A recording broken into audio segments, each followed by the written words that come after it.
that made landfall at 7:45 this morning as a Category 3 hurricane. And it's moved over land and is now shifted to Category 1, but it is still very dangerous with winds up to 75 miles an hour. And the impacts of this storm are being felt throughout the southeast, even as it moves up the eastern coast of the United States, affecting Georgia, South Carolina, North Carolina. And we have to remain vigilant, and there's much more to do. I just came from the Oval Office where I met with the FEMA administrator, who's standing to my left here, and our federal response folks. And early Monday morning, long before the storm made landfall, I spoke with Governor DeSantis and approved an early request for emergency declaration to enable him to have the full support ahead of time to protect the people's lives in the state of Florida. We surged personnel to Florida to help the state move people quickly to safety and out of a danger zone, and to help the governor and his team to the greatest degree possible in advance of the hurricane's arrival. And I directed the FEMA to redeploy resources, including up to 1,500 personnel and 900 Coast Guard personnel throughout the southeast. I directed Administrator Criswell to stay in close touch with the governor. She was with me when I was speaking to him as well. And I guess he's maybe tired of hearing both of us, but he seemed like he welcomed it. As a matter of fact, I've asked that she get on the plane and leave for Florida this afternoon. She'll meet with Governor DeSantis tomorrow and begin conducting the federal assessment at my direction. Federal teams on the ground are going to continue to work with the first responders in Florida, Georgia, South Carolina, North Carolina to get people to safety. You've all been reporting this, you've seen it on television. There are a number of rescues already taking place as I walked out of my office a moment ago to begin to recover from the impacts of this storm. I let each governor I spoke with know if there's anything the states need right now, I'm ready to mobilize that support of what they need. I don't think anybody can deny the impact of the climate crisis anymore. Just look around. Historic floods, more intense droughts, extreme heat, significant wildfires have caused significant damage like we've never seen before, not only throughout the Hawaiian Islands in the United States, but in Canada and other parts of the world. We've never seen this much fire. And while we're dealing with this latest extreme weather event, I remain laser focused on recovering and rebuilding efforts in Maui. We were out there, and many of you were there as well. It's devastating what happened there. When I took office, I directed my team to raise our game in how we lead and coordinate our responses to natural disasters. And because I've been around a while and I've known how these function, to ensure we met people where they are, when they need our help the most. Because of the devastation of wildfires from California, New Mexico, Oregon, Washington State, Idaho, Louisiana, we've learned a heck of a lot. A lot of damage in the meantime, but we've learned a heck of a lot. And we're putting the lessons we've learned to work. In a few moments, I'm going to be with my entire cabinet in the next room over, who are leading the federal recovery and rebuilding efforts and report on their progress, providing urgently needed support to the people of Maui. If I can note parenthetically for just a moment, when you have your home washed away, when you are a fire that's taken your home away, when your school has been destroyed and there's no way you can't send your kid to school, these are urgent needs. And no matter how bright, how informed, how wealthy, how poor they are, they just need reassurance. So how in God's name are I going to get through this? Well, Jill and I saw the devastation in Maui firsthand. And I want to thank Governor Josh Green, who's doing one hell of a job. Along with their congressional delegation, there's total unity out there. And for everything they're doing to support the recovery effort. I directed my team to do everything we can for as long as it takes to help Maui recover, rebuild in a way that respects and honors Hawaiian traditions and cultures and the needs of the local community. We're not going to turn this into a new land grab. We're not trying to see multi-million-dollar homes on the beach. We want to restore that part of the island like it was before, only better. To that end, when I was on the island last week, I appointed Bob Fenton, one of the nation's leading emergency managers, and I mean that, that's not hyperbole, who's been on the ground in Hawaii since before the fires erupted as our Chief Federal Response Coordinator to lead our long-term recovery on Maui. I've charged him with making sure the community has everything the federal government can offer to heal and build back better as fast as possible. You know, he'll be giving me a report virtually on Maui when I walk out of this room and go to the cabinet room where I'm meeting in just a few minutes.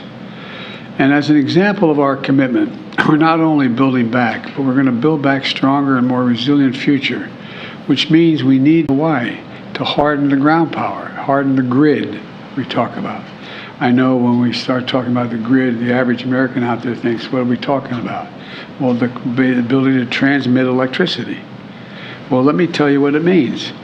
It means investments to make sure electricity can continue to reach homes, hospitals, water stations, even during intense storms and extreme weather. Funding will be used for stronger and better poles holding up the wires that transmit the electricity. It'll mean stronger material. It'll mean burying these lines that transmit the electricity underground. It's more expensive to do that, but where possible, we should put them underground. They're safest. It means clearing trees and brush around these wires. It's like the kindling that exists out there. That's what it ends up being when one of those wires come down. And this funding is going to pay for installing technology like smart meters that can tell you where the problem actually is when the line goes down. That's part of the problem. A lot of these, in other, not Maui's not that big, but in parts of California, Oregon, and all these places where these fires were, where did the wire go down? We're going to be installing meters that let the person sitting back in the headquarters know, whoa, it went down at such and such a coordinates, such and such a pole. To enable emergency responders to more quickly identify which lines are damaged or down, so repairs can happen as quickly as possible and get the power back on and prevent damage from occurring. Anything else at our disposal. The Department of Energy, and the Secretary, we're going to be talking about this in a minute, accelerated the announcement of this funding to meet the moment. All this is going to help Maui and the entire state of Hawaii better withstand future disasters, because this is not going away. It's not like, well, these are the last disasters. We know this works, and I've watched some of you folks standing in front of me on television in dangerous circumstances reporting on this stuff. You know it. It's one thing to look at it on television and hear someone else reporting, but you're standing there and you're wondering, whoa, what's that behind me? You know, it makes a difference, you know, because we've done it before. Look, under the Obama-Biden administration, we invested hundreds of millions of dollars in the state of Florida, replacing wooden power poles and steel poles, and we buried these electric lines. Well, I wonder what would happen now if we hadn't done that. I'm not sure what, but the point is we did it. It helped them withstand and recover from disasters more quickly than they otherwise would have. So it works. It costs a lot of money, but it works, but it saves a lot of money long term. When Jill and I visited Maui last week, we saw firsthand the magnitude of the loss. Your lives have been dramatically changed if anybody in Maui is listening. You've lost everything. I mean, they lost everything. And we're doing everything we can to move heaven and earth to help you recover, rebuild, and return to your lives.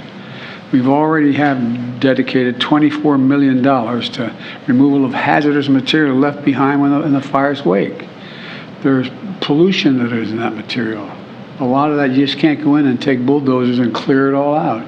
You got to take the bad stuff out. You got to take out the polluted, the dangerous stuff.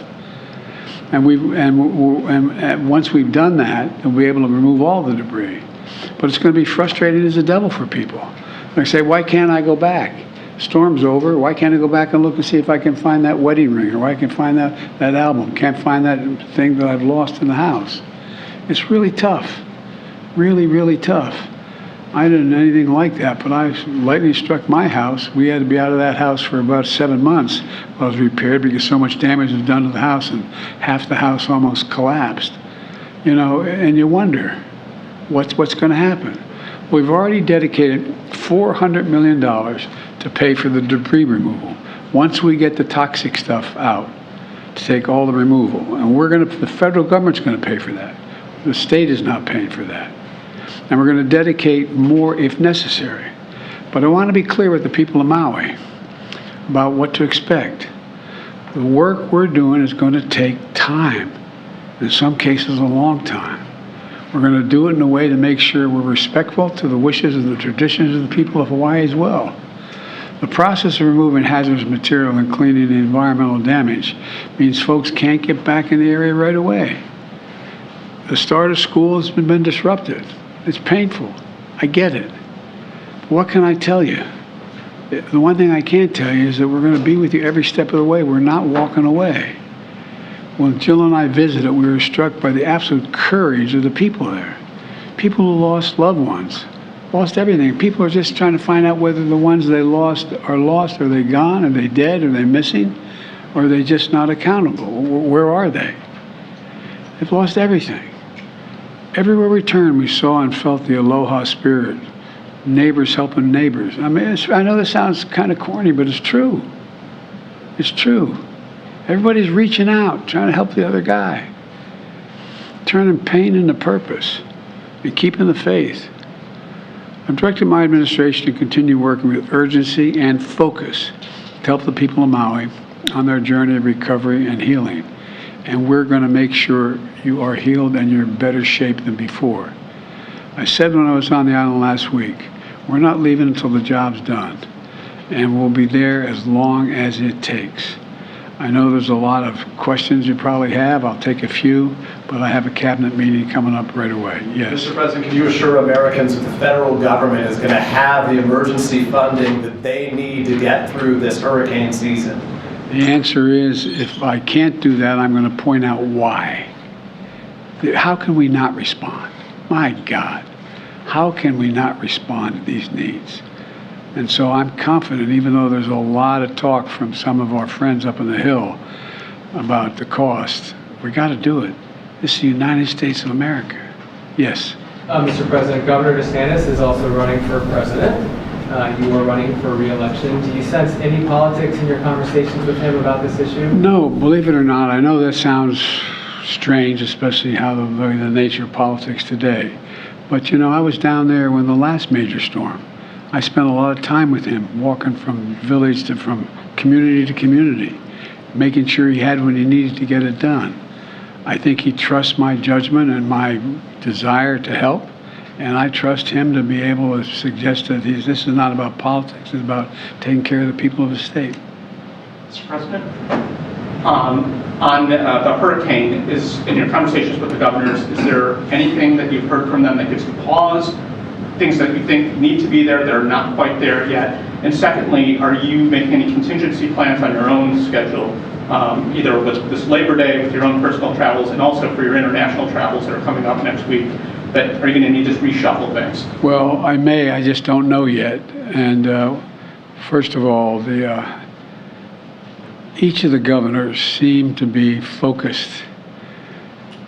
And I think what's changing, particularly the governors from North South Carolina as well as Georgia, is there wasn't an anticipation that it'd be moving up the coast. They were hopeful, and initially it looked like it was going to go further east and not affect them. So I think they're all in the process of rapidly focusing on what may happen, what may not happen, and what I hope the people of those states listen to is the warnings when they come from a lot of it, they may not see 130-mile-an-hour winds coming through, but guess what?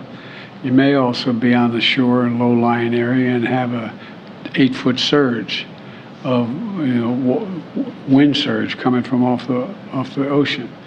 But they've all been through it. The guy furthest north, Governor Cooper, is really focused on it. I mean, they all are. I don't mean to pick, but I mean, he is the least likely to have the most impact occurring on his shores. But it's a lot of low-lying country. I was joking with him. I mean, my state is, when you have anything like a hurricane in my state, in Delaware and suburban and the eastern shore of Maryland, we're 3 feet above sea level, man. You worry about what those surges do, and that's the same thing still happening in Florida, because you're talking about the high tide, low tide, adding 3 feet, and so on. So I found them all to be laser focused on what their needs were, and I asked them, but I think they're reassured that we're going to be there for whatever they need, including search and rescue off the shore of the Coast Guard and Coast Guard helicopters and the like. Mr. President. Mr. President, I have a question for you about, we talked a lot about power lines and having stronger poles. I was curious, some power companies have talked about potentially shutting off power when there's sort of high wind incidences for vast parts of the country. And I'm wondering if you think this is sort of an appropriate response by power companies, or if you think that they should be working to sort of harden their infrastructure more than just ending power when there's a I think both. Look, it's very expensive to secure these power lines. Both in terms of the actual structure. We look out there and you see these large towers carrying multiple wires, and the wires are like that thick, and they're carrying an awful lot of energy. And sometimes those entire towers come down. I am not expert enough to know when it's appropriate to shut down that line. And that's one of the reasons why I think having the technology to have these meters on each of these facilities tells you where the danger is. So I can picture, I'm getting beyond my expertise here, but. You're talking about huge numbers of Americans suddenly not having power because the company makes a determination that. Well, but by the way, we also know how many huge number of Americans have died, how many huge number of Americans have, for example, more forest has been burned to the ground since I've become, in the time I've been doing this, than the entire square miles of the state of Maryland. Imagine the entire state of Maryland burning to the ground. That's how much is already burned to the ground. So I think as we try to harden the capacity to transmit energy, it's not irrational to make a judgment that you may have to, in a certain circumstance, shut off the power. I just don't know enough to know the detail of how to do that. I mean, where that decision is made. That's why we're starting off. I was talking with Liz Sherwood Randall, who handles this for me, about the need to put these meters along these so we know where the power is going down. You may be able to shut off parts. I just don't know enough to know that. Mr. President, are you concerned at all that a potential government shutdown would impact the recovery efforts? And what is your reaction to House Republicans who say that they're launching an investigation into the federal response in Maui? Well, I welcome a federal response in Maui. I think that they should go out and talk to every elected official, from the mayors to the governors to the United States senators to the congresspersons. I welcome, and once they go out and see it, then I'm sure they'll provide the money. Thank you all very much. Any concerns about your friend Mitch McConnell's health? By the way, I just heard literally coming out, and Mitch is a friend, as you know, not a joke. We always, I know people don't believe that's the case, but we have disagreements politically, but he's a good friend, and so I'm going to try to get in touch with him later this afternoon. I don't know enough to know. Do you think he's Thank fit you. to serve and should run for the election? Are you running? I am not, sir. Okay, all right. Thank you. Thank you. Thank you, sir.